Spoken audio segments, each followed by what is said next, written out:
pagbabago. Dahil sa ito ay kinakailangan tayo na magtulong-tulong. Napaunlarin ang mahal nating bayan.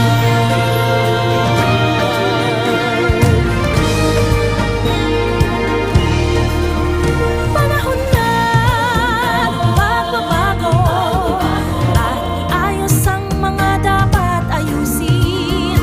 Dapat lang maging tungkulin ng bawat mamamayan dito sa atin. Ng pagbabago patungo sa pag-asenso, magsikap ng mabuti at nang guminhawa tayo. Malaki natin sa mundo at ipamalas ang bagong Pilipino at